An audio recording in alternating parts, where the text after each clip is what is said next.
Hi guys, welcome to another episode of Convo Corner, where the people are given a platform to speak their mind, what troubles them, and to seek solutions to their questions. I am Meraba Lydia. Drug abuse is a very serious issue that is affecting millions of people around the world. It might have devastating effects to the individual and even to the other family members. So in today's video, we're going to discuss some of the reasons why people do abuse drugs. And to help me delve into this topic is my guest. And without further ado, I'll let her introduce herself. Hello guys, I'm Vicky. Karibu Vicky. Thank you. So as you've heard, we're going to discuss about, it is a very serious issue that is affecting many people. Mm-hmm.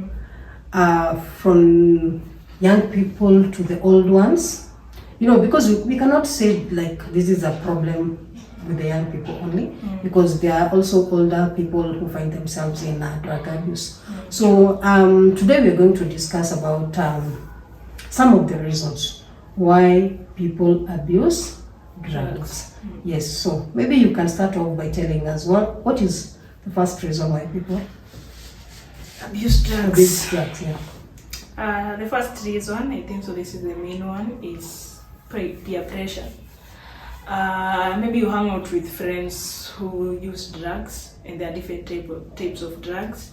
So when you hang out with people who use drugs, you might be influenced to also use them, because majority of the people who use drugs, it all started by have a sip. Yeah. Have a sip also. Tumekuruka sana. It's true. Kwa chini ya shada unasikianga leo tukuruki tena.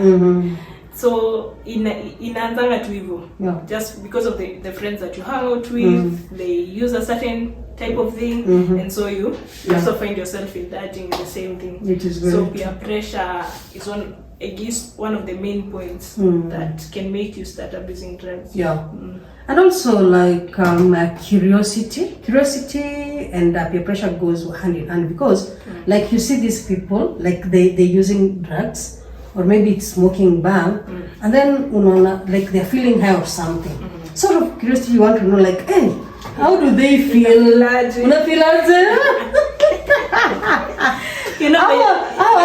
Mtu akikunywa unataka kufeel ka feeling. Kwani mtu feel aje, because and then peer pressure, like what to exaggerate, because friends, because wanataka like hata wewe ukukuyo mtego, then wana exaggerate the feeling, they start telling you how that the feeling be. So out of curiosity, hata unataka ku experience, not knowing that even the first like just kunini tu mara moja will make you an addict, ila to the first puff, the first sip can make you an addict. Yeah. Mimi nishainunua sigara. Wow. Out of curiosity, nilikuwa shina nikitumwa sigara.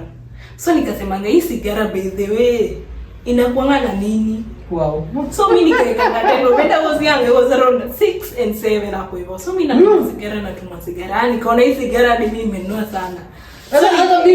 Wacha mimi niende nijibaia. Alafu sigara, sasa zilikuanga sigara mbili ni das.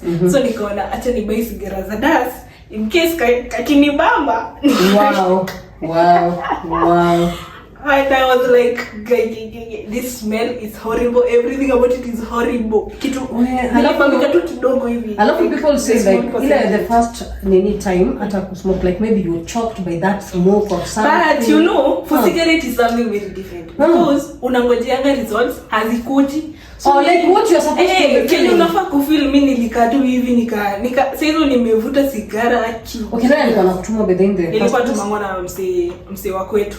Also, that means if somebody in your... Na nilianzanga na kuvuta filter. Wow. Ile ni ya mwisho, the one that the end. Nikatafuta tembo. Wow. So you try to curiosity. Unafanya hivyo? No, please, I've never. You've never? Imagine. Okay, like for us, okay, let me talk on my part. On my part, in our family we don't have that history of like smoking or something. So personally, I've never seen anybody smoke, be it my uncle, be it my dad, be it my, I've never seen. So when you've never seen anything, it's very hard for you maybe to start and experiencing 1, 2, 3. You see, me kitu yenye nishawahi taste maybe ni pombe nikiwa mdogo, because out of curiosity too. Out of curiosity too. So my dad was that person mwenye alikuwa, he doesn't go to the bar, so he takes his drinks from home. So kwa bedroom yake kulikuwa na table yake hapo and a seat, and alikuwa anazika hapo and alikuwa anakunywa. So he was a Johnny Walker person. I can remember, imagine it was Johnny Walker. Johnny Walker, me I'm not so sure because I'm not into these brands. So I don't know kama Johnny Walker is spirit or what it is. Not a spirit. It is a what? It's a whiskey. Yeah. So alikuwa anakunywa Johnny Walker ama Smirnoff. Sawa. So yeye alikuwa anakuja, and then there was something called club soda. Him was not using at you dilute with what? With Coke. No, he was diluting with something called, I don't know, it was club soda or something. Soda water. Yes, soda water. Soda water was tasting something like lime. I'm not so sure. So me one day, a visitor comes. So a visitor gets me eyes, and I was just out playing with my friends. Then a visitor called me. Hello, come. Lydia, babako ako. Then I was like, yeah, my dad is in. Ako. So can you call him for me? So mimi nikakimbia, kutafuta my dad, naenda kwa bedroom. No. Me, I found my dad. He was having the Johnny Walker thing, and then niko kwa glass, ngine kwa chupa hapo. So, see, nikamwambia, there's a visitor who's calling you outside the gate. Sawa? Let me tell you, mtoto ni mtoto. So me, I was like, hii kitu babangu anashindaga akikunywa, kwani what is it? I took a sip. Whoa. One sip from the glass. Mimi nakwambia Vicky, mali nilienda kuitemea hata sijui ni wapi. Because I felt like, ni kama ulimi yangu inakatika. No. Nilikuwa na feel inafanya something like kwa ulimi, ni kama ulimi yangu inataka kukatika. Mali nilienda kuitemea. Because unajua, siwezi itemea like karibu na mali babangu wako, because alikuwa outside the gate. So nilikimbia mbali sana. And let me tell you, from that time, I've never tasted alcohol. Never ever. Never. Me, personally, I've never. Be it like inaitwaje hizi beer or beer. Beer, like, yeah, my dad was a Pilsner person too. He was taking Johnny Walker, and also he was a Pilsner person. Beer? Yes, he was taking beer. So, for me, beer used to, unajua inakunga na kiarufu funny, But me, I used to see my dad enjoy like a Pilsner thing, no. So, mimi sijawahi taste. I knew like pombe iko na that taste like zote. So personally, mimi sijaribu, sijaikunywa. Mimi majority of vitu zenye zote nishitumia ni out of curiosity. Nishikwambia nishikula jaba. Yeah. Nishijaribu jaba. So brother yangu anakulanga jaba. So kwetu pia kumepandwa jaba. So I was like, juu kitu inapanda kwetu, brother yangu anikula, let me try it. It seems like ni kitu poa. Let me try it. Nikaingia kwa shamba na nikajitumia tu majani kwa nini naonanga kichuna. Wewe. It's not a walk in the park. Wow. It is not. Mimi hao watu bado wananishangaza hadi leo. Hiyo kitu ni kali. Alafu unaiweka kwa mdomo, sijui unaweka bigiji side, sijui njugu. Sasa mimi nitameza. Tena nasikia ukimeza constipation. So for kumeza. That's complicated. So you're not supposed to.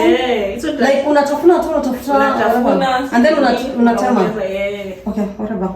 So let's say if also it's in a family setup, and then the child sees someone using drugs, either smoking, either maybe like alcohol as we did, or smoking as you did, there is a very great chance that child in that house can be addicted also, because they'll be seeing these things being done, and they were like, hey, these things are good, let us try it. Let me try, and they find themselves being addicted.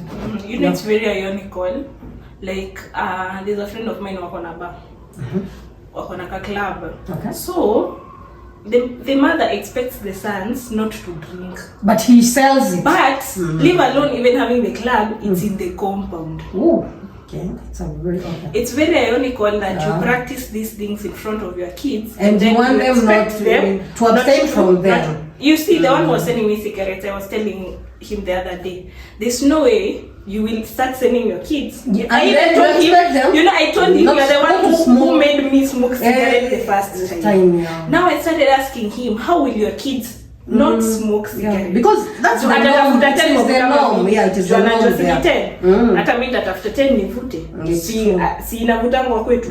So there's no way that you will do these things in front of the Yeah. kids Yeah, and yeah. expect them not to Yeah, also to indulge in the same. so hivyo venye umesema genetically ikiwa practiced at home then there's a big probability that someone in that family or the children in that family They'll be will also addicts. indulge. Another thing is lack of purpose. Lack of purpose, when you have no purpose in life, and you know, lack of purpose I think so makes you feel empty. That's true. So you can indulge in drugs ndio you feel hiyo space. Yeah. Let me tell you, when you are just high the best feeling ever. Okay. So utafeel ni kama uko na maana, you will get out of this world. But it's something that is very short-lived. It's not something that goes for Yes. long. So for you to sustain that feeling, Then you you have have to to take it over and over again, going, and going. that is where addiction comes in. You know, because you want to feel this feeling now and then. Unajua ikishuka, your feeling inapotea. So itabidi like ushinde ukiongeza ndio uko in that mood of you know kila saa. So anyway, I don't know. So in the process unakuwa addict. Yeah. So lack of purpose inaweza fanya to Yeah. drugs. Yeah. Another thing is availability. You know, like I tend to think like unaona kama hizi dawa za kujidunga sana. And then there's this thing like cost zinakuanga very available somehow in the streets or I don't know. But nimeona like kama sasa hizo dawa like maybe cocaine nini. Yes, ziko mali kwingine but cost ni kama zinakuanga sana. Yeah. So because of that availability unapata youth wa huko ama watu wa huko they tend to be addicted to whatever it is available in their locality, because wewe utazaje kuvuta kitu ipatikani mahali unaishi. Unaona, so lazima ikuwe like kitu ni correctly available ndio utagofu. You know, even mimi, I guess maybe why I did not indulge myself into leave alone alcohol to things like bang, even ni juu haikuanga available. So venye tulimove kwenye iko available. My friend, trading ni neighbor, unajua mapendi wote wa hiyo area utakosaje kununua nini? There's availability, but when I did not know, yes. when I did not know, or when I was in an area where it was not that much available, I did not have any idea. There's anything like that that is in so hadi sasa nilikuwa na condemn mimi nijikute, but when I found it now, availability by the way it is a factor. It is a factor. Yeah. So another thing is stress and anxiety. Ukiwa na stress, drugs can be like unaweza choose kama ziko comfort. There are people who feel like into drugs niko na stress, which does not make any sense. Yeah, lakini sasa maybe una feel yako ka feeling vile nakwambia ina suppress the whatever you're feeling at that time, but haimaanishi inamaliza. Haimalizi. Inapunguza for those minutes. And then when it goes down, here is the feelings. Itakuonyesha how you can be successful, how for alcohol it can lower the everything and just enjoy the moment. But sasa ikishuka, now you start you're even more stressed. Yeah. You know, sometimes you're even more stressed. And that is why unaamka ama unarudi back to your senses, and then you're like wow nili blanda, acha nirudi back. Acha niende hivi. So it does not solve anything, but people when you are stress unapata wana indulge into many drugs. Also like financial pressures.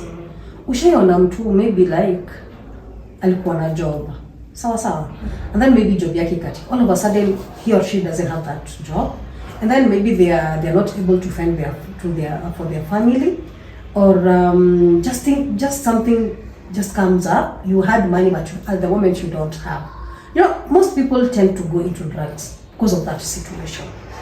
So they are feeling like let me just go into this, you know, like I just drink kabisa, or I just take whatever he or she is taking to forget that he has financial problems. So financial like pressures also can lead someone to. But what these people don't know, first of all, Mimi says advocate for drinking because of financial pressure, because you're putting yourself into more financial pressure. It's true. So when the apple when they get it too, it's true. But hata ukibaiwa leo, me understand. Like there are those people who say, oh, nimenunuliwa leo, but it's never the case. Kwa sababu who is going to buy for you drinks each and every time, and you're not buying for them? So ukianza kutumia drugs that juu ya financial pressure, you're not helping yourself. It's true. You're getting yourself moved because utapata ulikuwa na maybe 10k maybe to spare 5,000 maybe to spare, ndio ulikuwa nayo. Sasa unaona hapa niko mwisho, ukaenda uka spend uko kwa drugs, so utapata you will start getting your properties, selling them for the sake of this thing that atina kuondolea stress ya financial pressure. Alafu pia wengine when they don't have their own property, kama mtu anaishi kwao, for the youth they just take their parents things or even the neighbors things and sell them so that they can get something to buy the drugs so that they can be high. Lack of education is also a very big factor, because I can say for maybe a young person who is indulging in drugs, they really don't know the effects of these drugs. See? So, like when you have that curiosity and you want to puff or you want to drink, but you never think, you don't have that education, like what will these drugs do to your body? And you don't know that maybe it can reach a point that you will be so dependent to these drugs because you are addicted. So at least people should be educated on the effects of drugs in their body. So maybe it will help them make an informed choice. Because, sorry, at least when you know something, if you know that this thing is going to harm you and you go on using it, then you've chosen that. But at times people don't know. That's what I think. Also to feel euphoric or high. That high feeling. Because maybe for me it was high, just to feel high. But then nilikonga na ubeshte yangu tuko tunaulizananga unataka kufeel fiti. Wow. And then nilizo unataka kufeel fiti. Yani anytime we meet and then we feel like doing it, and nilizo unataka kufeel fiti. Doing what? Like smoke. So tulikuwa tunaitanga wewe unataka kufeel fiti. Wow. Yes, and that is how we used to, like, ukituliza una feel aje na feel fiti. Okay. That is how we used to explain. So inakusaidia, unaweza tumia juu unataka kufeel fiti au unataka kufeel high, feel uko juu. Yani mtu feel fiti, by the way, it's a nice feeling. But yes, for that moment. Yes, for that moment. Okay, for that moment. Lakini later on, because like how are you supposed to like keep on feeling this feeling? So si lazima ushinde. So utakuwa sisi tulikuwa tunataka tu ya once in a while hapana. Sisi tulikuwa tumeindulge. Oh, you're not addicts. We were not addicts. But anyway, it's never a good thing, because sasa ukikuwa addict unakuwa dependent on that drug, because like unapata bodies, kuna watu wenye if they don't take that drug, body zao like ina collapse. Ushiona kama like kuna mtu mwenye amekunywa pombe for quite some time, and then anashikwa na something that I don't know how it is called. Yes, but until you given that like alcohol again, you touch. Ama anaanza kushake. Yeah, just that shaking, you know. So hiyo ndio side effects ya hizo drugs. So in the first place, hata tu kuanza, because but watu waanza tu, but so hawafikiriangi like what are the side effects. Nikianza ama sana kama hiyo watu vijana wengi kutumia bangi, hawajui like inaweza fika place because you're addicted, unataka kuacha but you can't. Mwili inakataa kabisa. Unajua mwili inakwambia zile za hakuna vile unaweza acha kitu. So ni tuende nayo mpaka malita. Unajua? Yeah, so I think so kutumia drugs si poa. What do you think? Okay, honestly, si smart, but si poor. But the people who use drugs, vizuri. Oh, really? May I tend to say kuna watu wanatumia drugs vizuri. Okay, sio vizuri hivyo na measures, in measures. Okay, which kind of drug is Me, this? we used to take drugs in measures. Or you? So that was... Okay, like how did you come out of how the did drug I come taking- out? It's because, taking first thing? of all, I started living a godly life. Okay. And so, could live godly life in starting kicking out such habits. And also, I felt like whenever I'm taking these kind of things, if I want God to live in me, then He cannot live in me, and also weed is living in me. So I had to kick it out. Ooh. That is how I said goodbye. Okay. So okay, there are also those people who start using drugs because maybe they had a traumatic experience, a bad experience, maybe like a loved one died, and they don't know how to cope with these emotions, you know. So they just resort to taking drugs because want to suppress that emotional feeling. Maybe they lost a loved one. Ama watu wengine kuachwa. Yeah, true. Yeah, when the relationship ends, like maybe it's a husband, wife, or ama hata mlikuwa mna date na mlikuwa into sana, maybe they saw future in this person. Yeah, and then maybe mlikuwa for so long and then so when your relationship ikienda wengine they tend to go into drugs. It's never a solution, but they go to. Because I can give an example is when I lost my mom, my brother changed into me nilikuwa namwona kama mnyama. Because he started using things that I had never even heard of. He started acting up, you know. And sasa asipokunywa hiyo kitu alikuwa atuambia asipoikunywa because it was like a pill sijui ameweka kwa maji and what not. Asipoikunywa ana feel vibaya. And so sometimes it is good. I always say when you lose a loved one, sijui kama ushikuwa kwa mwanzishi uko na msema amekunywa, people are drunk. In case it is better if you experience the grief. Yeah, it is true. Because ni kama kupostpone, ni kama kupostpone that hiyo machozi ama kupostpone hiyo grief. Yeah, but haitawaisha. Because you know when you're high, unaweza kosa hadi kulia. It's true. Because how to feel like so I always say it is good you experience the grief, you experience the pain, so that you can start drinking later. Yeah. So that you can hiyo kitu ikutoke. Hata kama itaisha yote, it will leave you. Because trust you me, if you go through that grief, you will not feel like you did enough. But also there are ways. Ama ni vile tumesema lack of education. There are those people who don't know that they can seek maybe counseling services to help them grieve or something. Ama if it's a breakup, you can also visit a counselor. At least that will help in 1, 2, 3. So maybe many people don't know like they can visit maybe counselor or something. Also lack of support from people. You know when you lack support from people and you feel it brings loneliness. So you can start feeling like you know sometimes drugs are more reachable than people. Because when you have money maybe you can buy it, but people and it should be there with you. That is what they say.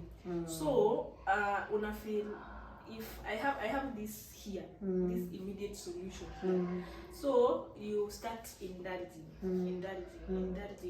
not knowing that you are on the road to addiction. So lacking support from people. You know, sometimes your parents cannot be there for you. Me know of someone who started drinking because the mom wasn't there. Alikuwa tu anamwacha kwa nyumba from a very young age. Anamwacha tu kwa nyumba, yeye anaenda job almost a month and come twice a month. So unaona alikuwa na hiyo chance ya kwenda bar for a whole night, missing school. So lack of support from people, especially family, it can make you indulge into drugs. Another thing that makes people indulge in drugs is there are those who want to, they say they are physical, they want to be strong physically and also mentally. So like athletes, kuna watu hutumia drugs because they enhance their performance. Shesikia, si hata doping, nini umesikia mtu ametumia like drug yenye haifai, so they just want to enhance their performance. And also let me know from the viewers, yeah? Like there are these people who usually say, unajua mimi kitu, when I use a certain drug, you know, when if I want to read something and get it, I have to use a certain drug. Or if I want to read for maybe a number of hours, I have to use this drug. Ama wengine wanasema ati nikiuse drug ndio nashika fiti. Like, how true is that? Have you ever heard of such? How true? Na msekele bangi. Bangi kuna kazi kama ile inafanyanga. Tulivuta bangi tukiwa shule na tukupita. We did not pass. We didn't. So let me know how true. Because kuna watu danganyana. Na watu danganyana na hiyo kitu ndio inafanyanga watu wengi waanze kutumia bangi. Ati juu nani aliniambia ati anasomanga juu ya bangi. Wacha nitumie bangi. Wapi? Utalala my friend. Utalala utasikia njaa. So let people tell us if there is such a drug, drop a comment there, let us know, is it true, really true? Okay, which drug is this, or it's just a myth and misconception for people. But for other people, I know it does with physical performance, not mental. Physical performance. But nasikianga ati lazima we take from that angle. So mimi nashangani which angle? Okay, like mimi nilikuwa naambiwa ati tuseme unataka kufanya certain work. Ati lazima ukitake your drug, tuseme ni bank, ukuwe na hiyo mindset. Or that it is going to kufuta hii bangi itafanya watu. So mimi sijawahi experience kitu kama hiyo. So what I don't know. Yeah, tuambieni hapo kwa comment. Let's know there at the comment section. Like, is it true really when you take certain drug, then you work hard, then you can get everything you can get? I don't know if it's in their dreams or in reality. Yes. Yeah. So Vicky, what else do you think that you left on what makes people to use drugs? There is nothing. Okay, to normalize. So at this point, if you are come with us up to this point, we want to thank you very much. For those who have subscribed, thank you very much, and continue supporting us. And if you have not subscribed, kindly subscribe and put on that notification bell so that each and every time we put up a video, you are amongst the first people to be notified. So for more informative and engaging videos, stay tuned to this channel. So until next time, bye.